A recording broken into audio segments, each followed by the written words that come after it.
So between meals there must be at least 5 to 6 hours of space. The ideal way to live is, there is no sleep in my life. But that's not possible right now, still body has some inertia. So it sleeps minimum. Rest of the time, it is at ease. You consume a little bit of honey in warm water on a daily basis, and you will see slowly the RBC content will go up.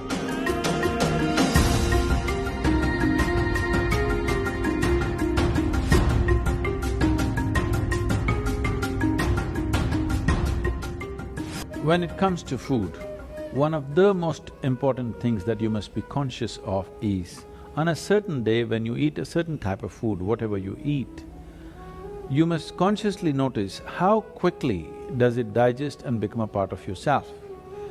Any food that you eat, if it lasts over 3 hours, that means you've eaten bad food and that is something to be either avoided or reduced in quantity. If food moves out of your stomach bag within 3 hours, this means you're eating something that your system can handle efficiently. It may not be the best food, but your system is able to handle it. And between one meal and the next meal, if you create a clear gap of 5 to 6 hours, and in between if there is no other ingestion, you will see the cleansing process in the system on the cellular level, cleansing will happen. This cleansing on the cellular level is most important and significant for a healthful life. So between meals there must be at least 5 to 6 hours of space. If you're over 30 years of age, 2 meals a day, 2 good meals a day will suffice. One in the morning and one in the evening. After the evening meal, before you go to bed, there must be a minimum of 3 hours, and if there is a certain amount of physical activity, not necessarily very heavy or strenuous activity, just simple walking or maybe a dance or something like this, create something for yourself where about at least 20 to 30 minutes there is some physical activity after the evening meal. If you do this, largely your system will be healthy.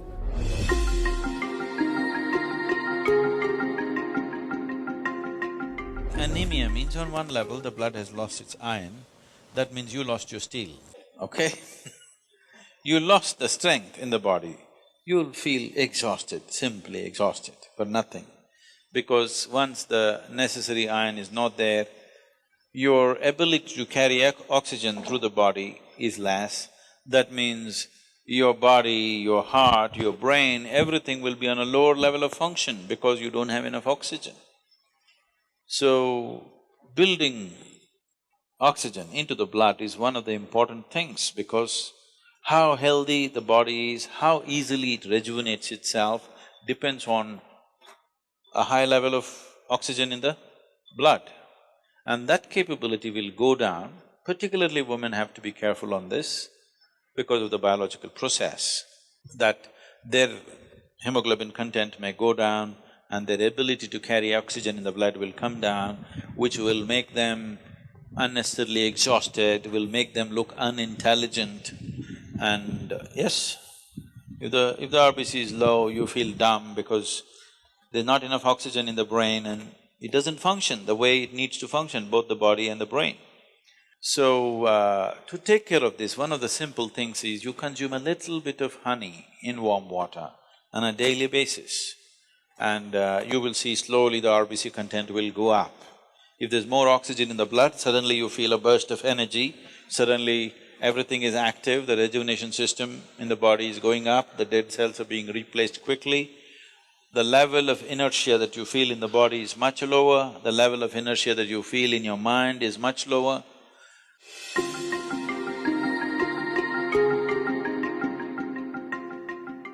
So, honey,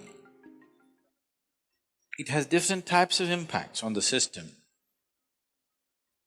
If it consumed raw, it has one kind of impact. If it is consumed in cold water, it has another kind of impact. If it is consumed in warm water, it's a different kind of impact. We want to consume it in warm water here because we want the system to open up.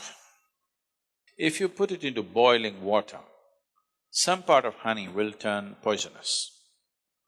So you should never put it into boiling water. or you should not cook the honey. I know in Western societies, people are making honey cakes and stuff, they're cooking it. If it crosses a certain temperature, then honey will turn poisonous. So, it must be put into… like it's in a temperature that is drinkable. Into that you put. If it's boiling hot, you don't put.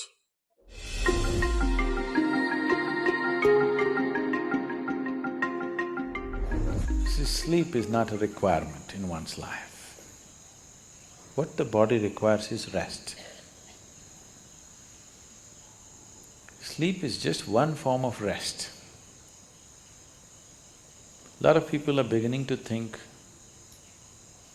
in Tamil Nadu if somebody says, rest pannikaranga, means they're sleeping. Need not be, you can sit and rest, isn't it? Yes? You can stand and also rest. You're running, if you stand, doesn't it feel like rest? You're standing, if you sit down, doesn't it feel like rest? There are many ways of resting. The most important thing is, rest means you're changing the energy equation where consumption is lowered, production is going on at the same pace. So after a period of time, you feel rejuvenated because consumption has been lowered. Essentially, you are managing the energy equation. If you're in activity, the consumption is more. Whatever you're producing, it's not enough. After some time, you feel exhausted because the consumption has been heavy. If you lower the consumption and increase the production, after some time you feel energized. The ideal way to live is, there is no sleep in my life. But that's not possible right now, still body has some inertia. So it sleeps minimum. Rest of the time, it is at ease. If you keep this at ease, then sleep does not occur to the body unless it comes to a certain point of exhaustion. So body is never ever asking for sleep, but it is definitely asking for rest. If you do not know how to sit here in a restful manner, it will try to rest like this. If you can sit here totally at ease, it'll sit here for hours without falling asleep. Otherwise, this is the only way it knows how to rest. If you sit here now, one simple thing you can do is you sit down, you come and sit down here, just move your attention from the top of your head down to your toes and see if everything is loose and easy and relaxed and at ease. Or you sitting like this. Just sit, just bring this to ease as much as you can. Not everything is in your conscious level. As much as you can consciously, bring it to ease. You will see suddenly, if you are the kind who'll fall asleep at 10 o'clock, if you simply 1 hour you sit here at ease, you will see your sleep will get postponed by half an hour. You won't feel sleepy at 10. Naturally you're awake.